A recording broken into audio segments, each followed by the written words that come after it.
आज मैं आखिरी बार आपको कांग्रेस अध्यक्ष के रूप में संबोधित कर रही हूँ। मैडम, मुझे आपसे 2 मिनट बात करने को मिला। कल से सामने बैठी थी। आपके भाषण के बाद मीडिया में लगातार ये कहा गया कि आपने रिटायरमेंट लेने का जो है वो फैसला किया है। हाथ कांप रहे थे। मैं सोच नहीं सकती थी कि किस तरह मैं इस ऐतिहासिक संगठन को संभालूंगी। मेरे सामने एक बहुत कठिन कर्तव्य था। तब तक राजनीति से मेरा नाता निजी था। मुझे यह महसूस हुआ कि इस जिम्मेदारी को नकारने से इंदिरा जी और राजीव जी दोनों की आत्मा को ठेस पहुंचेंगे। मुझे ये बताते हुए आप सबको खुशी हो रही है कि मैडम ने हम सबको ये कहा है कि वे ना कभी रिटायर हुई थी, ना कभी रिटायर होंगी। उनका आशीर्वाद, उनका मार्गदर्शन हमारे साथ जैसे पिछले 2 दशकों से बना हुआ है, यूं ही बना रहेगा। मैं आप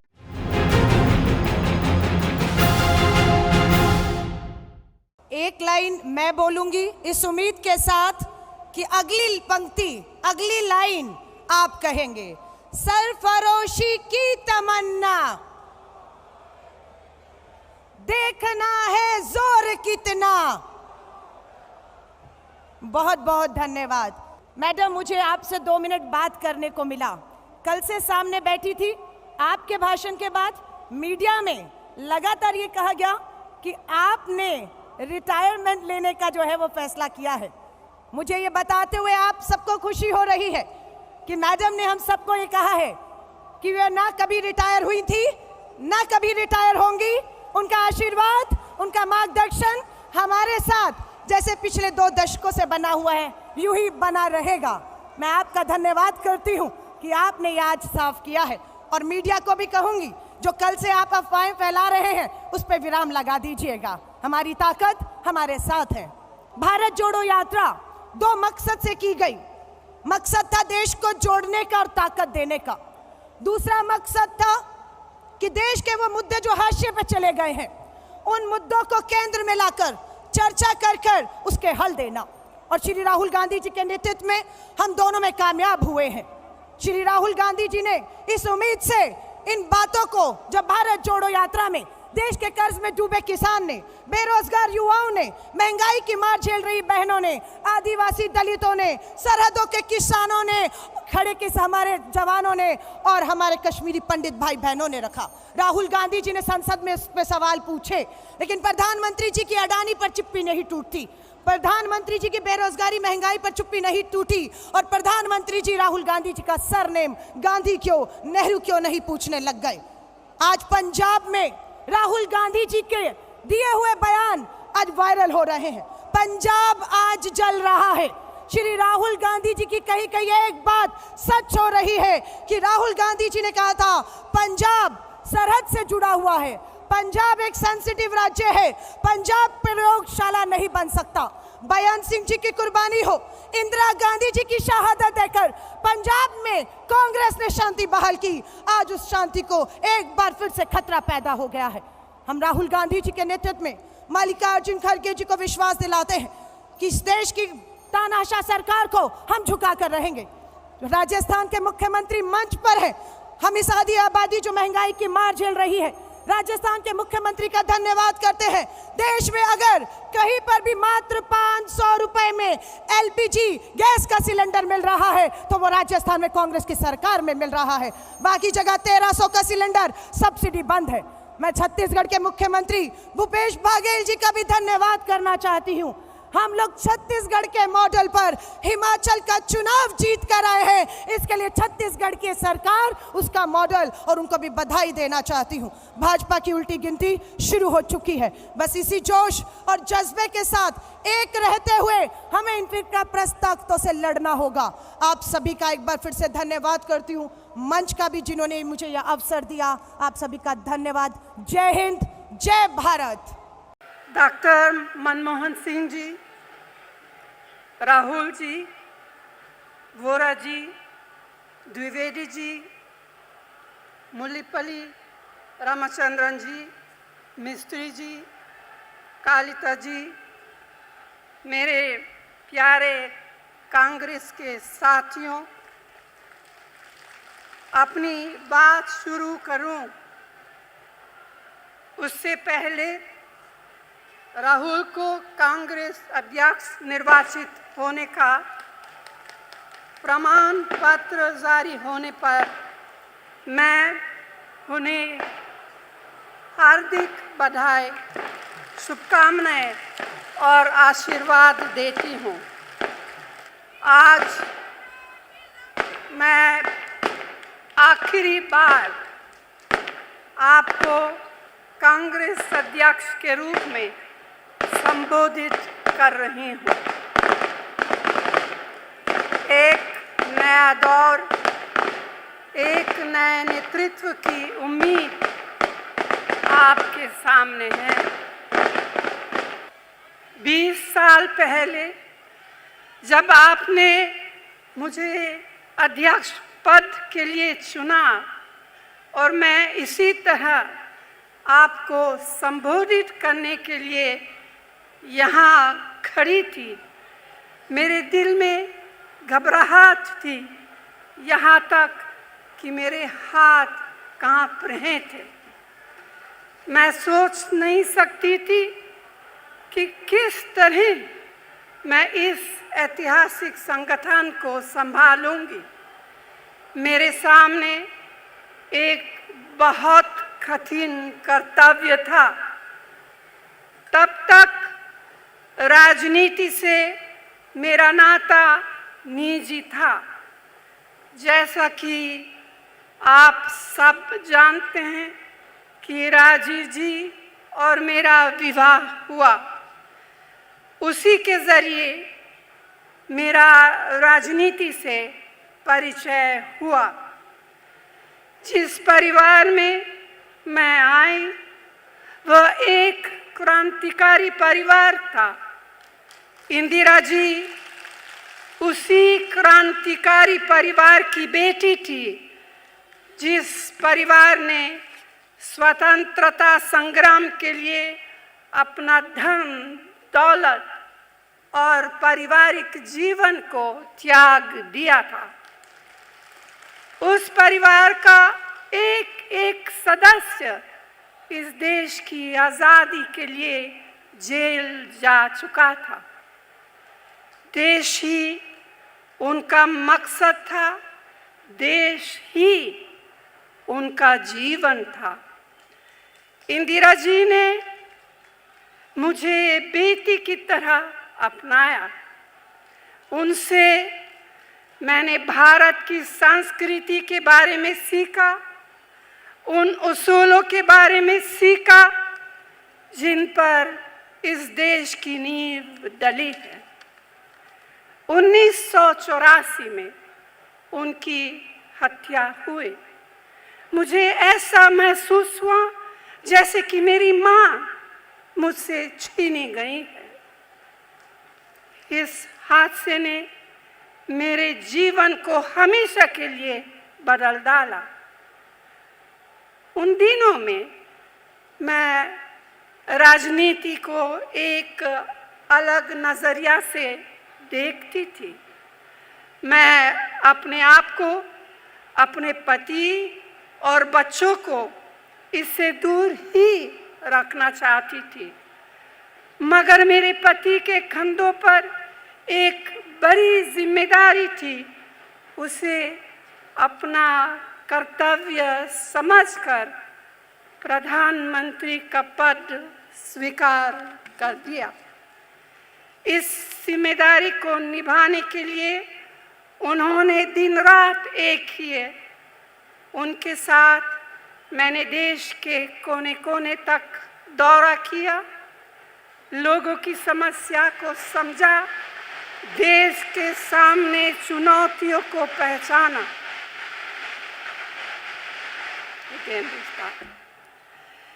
इंदिरा जी की हत्या के बाद 7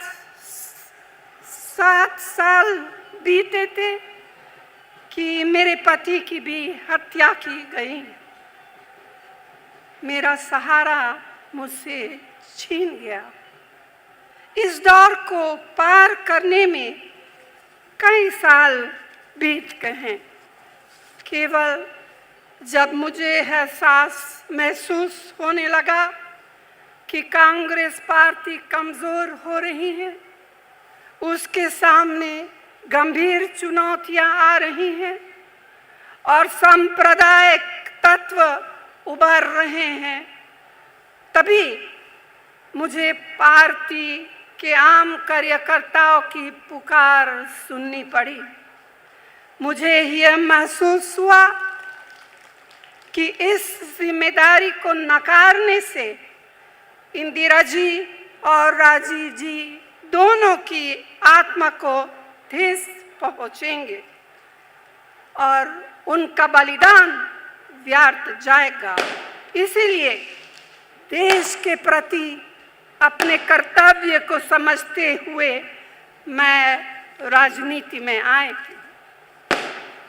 उस समय कांग्रेस के पास जहां तक मुझे याद है शायद केवल 3 राज्य सरकारें थी। हम केंद्र सरकार से भी काफी दूर थे। इस चुनौती का सामना किसी एक व्यक्ति का चमत्कार नहीं कर सकता था।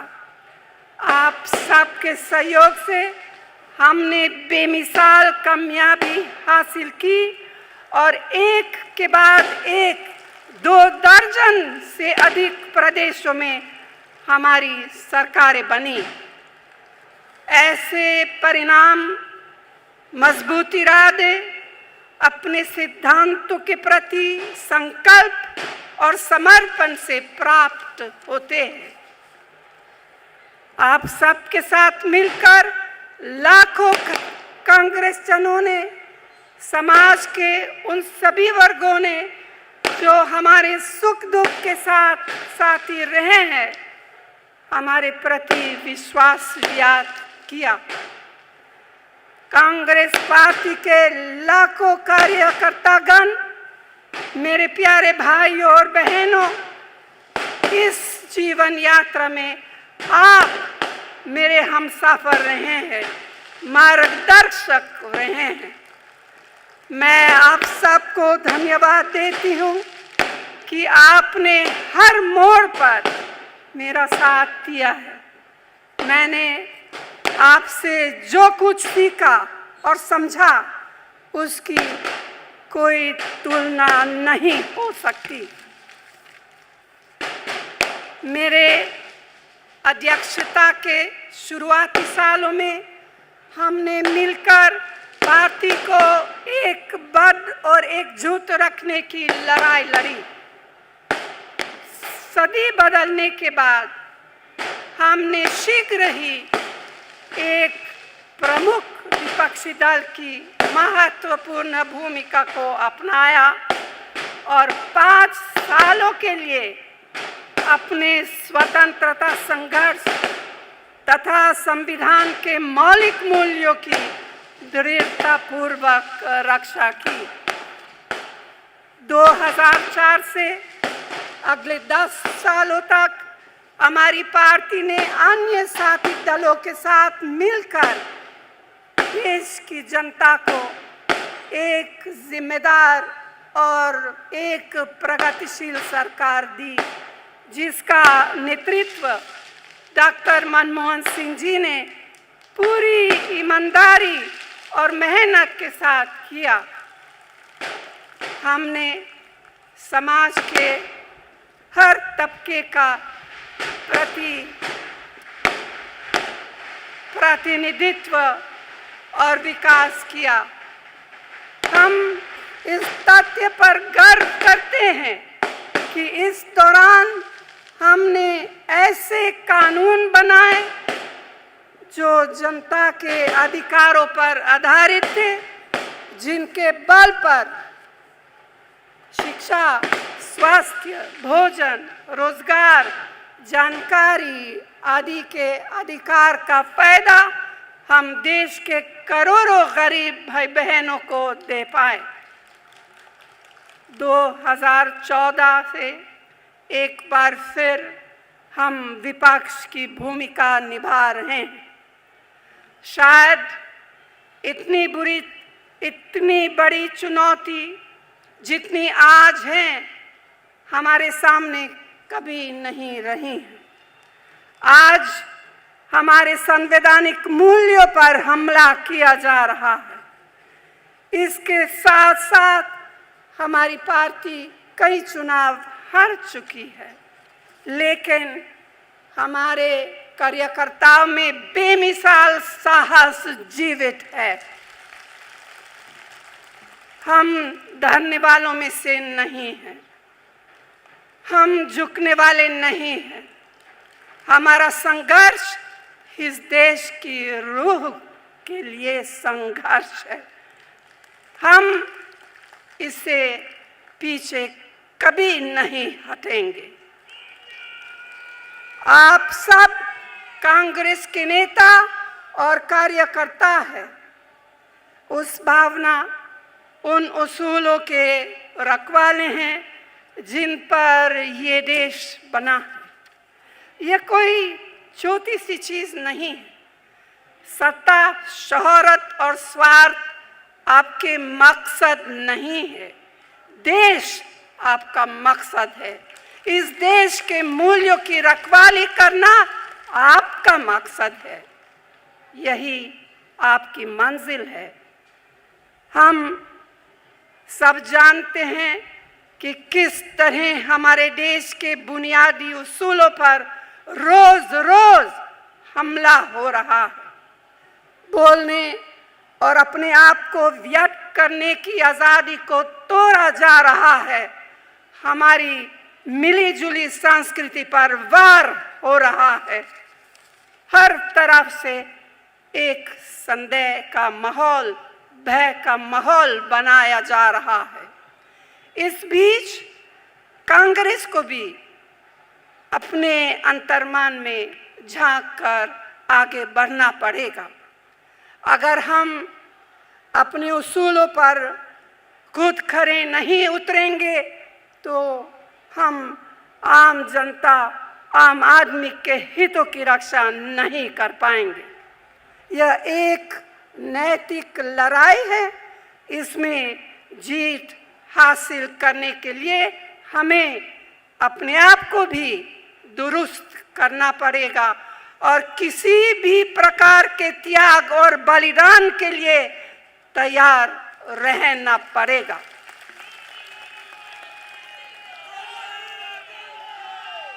साथियों, भारत एक युवा देश है। मुझे पूरी आशा है कि एक नवीन और युवा नेतृत्व के आगमन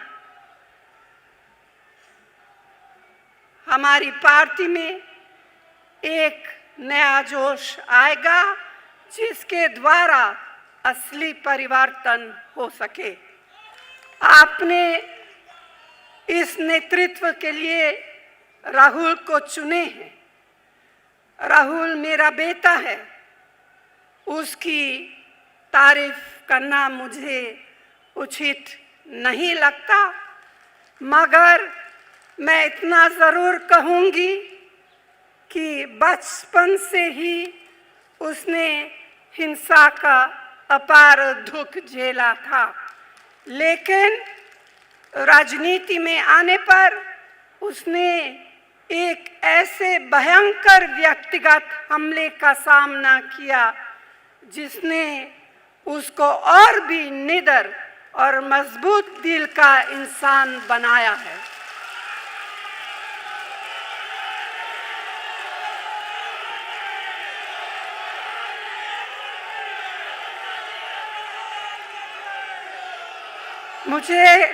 मुझे उसकी सहनशीलता और दृढ़ता पर गर्व है और मुझे पूरा विश्वास है कि राहुल पार्टी के नेतृत्व सच्चे दिल, धैर्य और पूर्ण समर्थन के साथ करेंगे।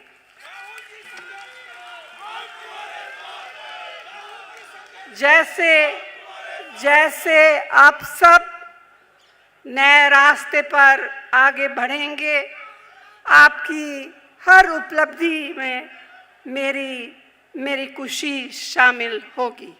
ये रास्ता हमारे पूर्वजों के विवेक, उनके उदार सिद्धांतों और कांग्रेस पार्टी की महान परंपराओं से मार्गदर्शित हो और देश के करोड़ों युवाओं और जन जन की आशाओं और अपेक्षाओं पर खरा साबित हो। साथियों, 20 साल गुजर गए हैं, करीब एक जीवन सा बीत गया है। आज इस जिम्मेदारी को छोड़ते हुए मैं आप सभी कांग्रेसजनों और हमारे देश के नागरिकों द्वारा दिए गए असीम प्यार, स्नेह और विश्वास के लिए तहे दिल से शुक्रिया अदा करती हूँ। आप सबको दिल से बहुत बहुत धन्यवाद। जय हिंद।